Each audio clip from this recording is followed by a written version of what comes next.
Hey, it's Matt Roush, And Mike Brennan. and you're watching the M Squared TechCast. We're back. We are, and we have with us once again Fred Brown, who is an infectious disease expert right out of Ann Arbor. He was on teams that helped develop testing for Ebola and HIV, and gosh, he's been in that field for more years than you care to count, right, Fred? I guess so. Yes. How are you? How's everyone? Good. So far, so good. Eric Hipple, the former Lions quarterback, who's involved with a group called After the Impact that deals with mental health issues and a variety of other things. And so I know Fred and Eric know each other well, so we decided to carry them over into the same segment together. Now, Fred has given us he's been giving us updates here, for the last month. So we have a list of things that he's urging people to do during this pandemic. And one of them is he's wearing his mask. Very good. And also, I wanted the gloves too. You got it all going. Okay, good. And then stay at home. You got listed twice here, so I know that's a big one for you, right? Yeah. Eric's ready to go. Protection on. Sadly, we'll protect as well as mine will. That's going to protect your brain, but not your lungs. Yeah, right. Yeah. I just want to cover on the proper way to wear a mask, and you can see it. It's over my nose. Do not wear it under your nose. It doesn't help you. It's way under my chin. I've unwrinkled all of the mask completely, so it has enough flexibility that I can pull it all the way back and really get a tight seal around my face. It won't protect your eyes, and then to take it off, you just reach behind your ear, both ears, and take the tabs and turn it inside out like that. Throw it away. Okay. For your gloves, you want to do the same thing. You take your glove and you do it inside out, right? You turn it inside out when you take it off, and then you put this glove in the palm of the other one, and you turn it inside out, and you pull the whole thing out, and then you go wash your hands. Then that way you're not touching the outside of the glove. Yeah. All right, so one of the things we were talking about, I think you were listening to the previous segment where Eric was discussing what we're all going through now, lockdown, and socializing with our most immediate family, but not seeing a lot of anybody else. And so it may be causing mental health issues. We could talk a little bit about that if you like. Yeah, there are a couple of things about that. First, I love the idea of virtual reality. I think it's a brilliant idea, and Eric's been promoting that through his organization and After the Impact. And I think it's just a great opportunity to start using these tools more often. I think one of the things we all need to do is, if you can, get connected, get enough bandwidth, buy the devices you need in order to be remote.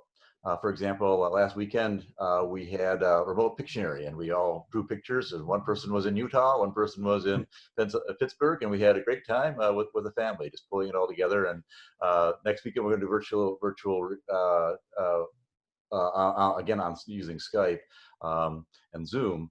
You can have a birthday party for it turns out my daughter's having her birthday. So a few things you need to do, and if you don't have these things, go out and buy them, and have them delivered. Order them online, have them delivered, and then have someone who knows what they're doing walk you through on the phone how to set them up and start to use them, especially when it comes to medicine. And the telehealth area, last week we did a survey, and we found out that 58% of people who have chronic conditions who should be regularly seeing their doctors skip their appointments. Mm-hmm. Please don't do that. That's going to cause all sorts of problems in the health community, and then we'll have lots of eruptions of other diseases when we're trying to deal with COVID, and you don't want to get COVID when you go to the hospital. So, please use a physician who is on telehealth. Don't go to your physician's office. If they don't have telehealth, get a physician who does have telehealth. There's a list of those, or the doctor who you're using can give you a reference of someone who is capable of. Yeah, I know. I had a regular checkup Friday with my doctor through an app called Helo, Heallow,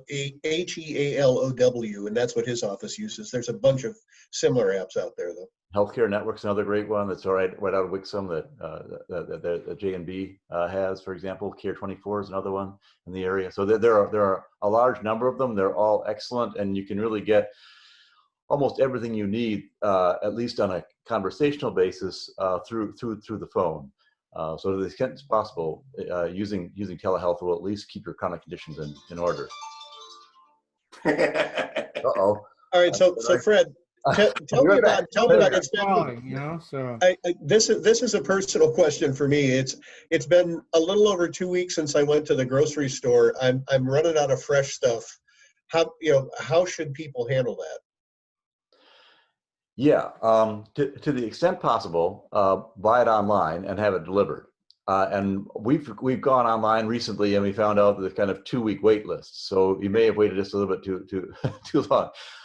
If you can, since you're older, and basically, if you're older and or have other conditions, you should really try to avoid going out. And there are social services that are willing to shop for you, that are available through COVID-19 community. You can access them, and they'll bring the food. They have shoppers who go out, bring the food to you. Uber can also do that, for example, in the area if it's available.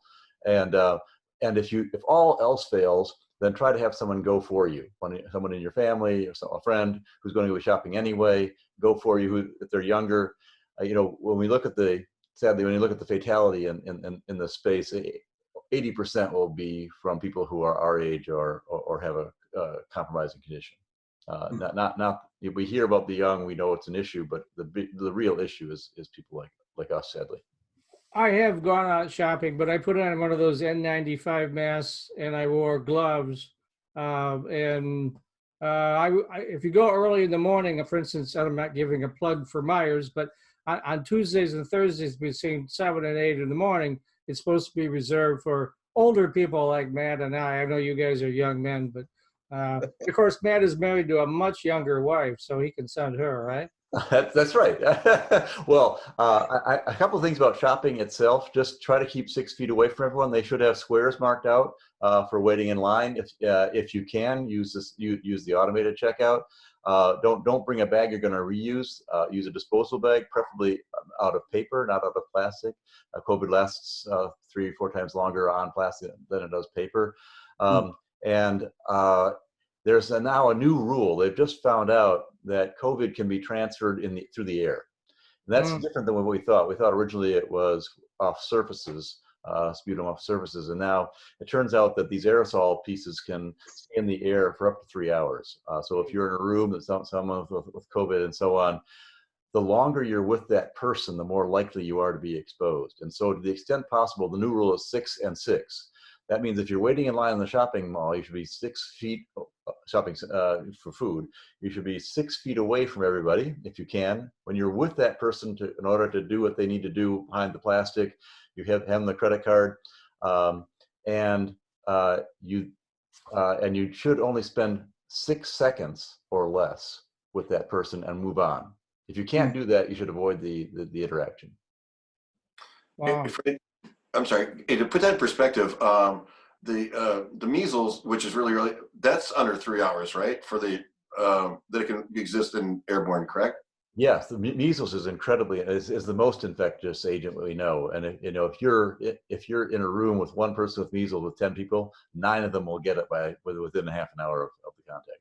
Oh my God! But that's that level. But its rate's under 3 hours, though, right? Yes, that's correct.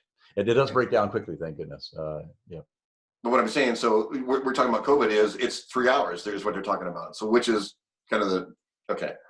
Thank goodness COVID's about 4 times less infectious than measles, but it's still twice as infectious as the flu. So. Okay. One of the things that I picked up over the weekend was the Surgeon General said our Pearl Harbor was going to be here in the United States in the next week or two. How bad do you think it's going to get? This week is going to be a bad week. We're number 3 in the nation right now. It's not a ranking you want to hold behind New York, New Jersey.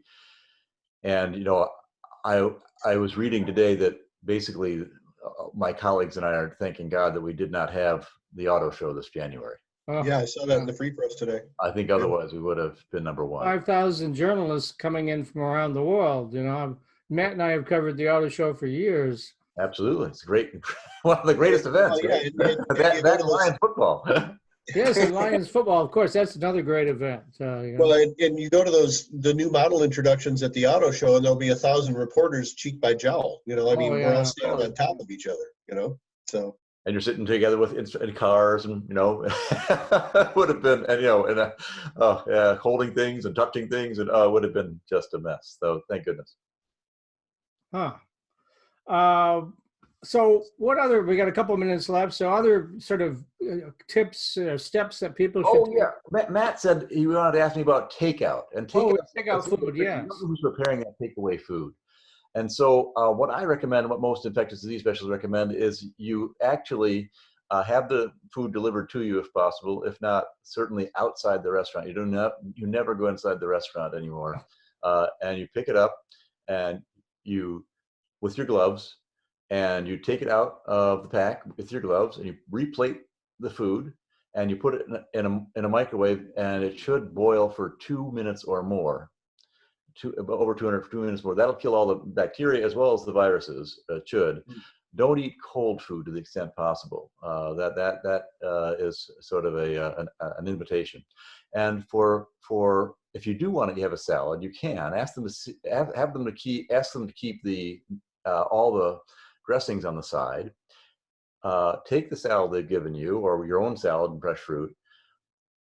Put 2 tablespoons of baking soda into a glass of water, swirl it around, and use that to rinse off all of your fresh vegetables. It's not going to be enough to kill the virus, but it'll be enough to loosen it off, get it off the vegetables, and then run it under water in a salad spinner or in a colander for about 4 to 5 minutes. Wow. And take it out, put it on, put the dressing on, it should be good to go. So no more cold pizza for breakfast then. Cold pizza is probably okay if you keep it covered. And it's yours. I wouldn't share any though. Yeah. All right. Well, we're about out of time. So Fred, if folks want to reach out to you, and Eric, we'll go over here again as well. If people want to reach out to either one of you, why don't you give your internet addresses or email addresses, or whatever you want to use? Absolutely. It's fred.brown.ch, like Charlie Harry, @gmail.com. I wasn't the first Fred Brown on Gmail. I missed it by just about this much. So fred.brown.ch @gmail. And erichipple.com and aftertheimpact.org. Okay, gentlemen. I want to thank Fred, thank Eric, thank all of our guests here today. We will be back next Monday at 2 p.m. Eastern Time in this format. For right now, it's Matt Roush. And Mike Brennan. And you've been watching the M Squared TechCast. Thanks for joining us. Traditional four-year students love Lawrence Technological University's thriving campus life. But LTU has always met non-traditional students' needs too. Lawrence Tech offers over 100 degree and certificate programs that can get adult students started or back on track. And most of our classes are conveniently offered evenings at our beautiful Southfield campus or online, so you can balance your social, family, and work life even while you power up your career. Lawrence Tech, where Blue Devils dare.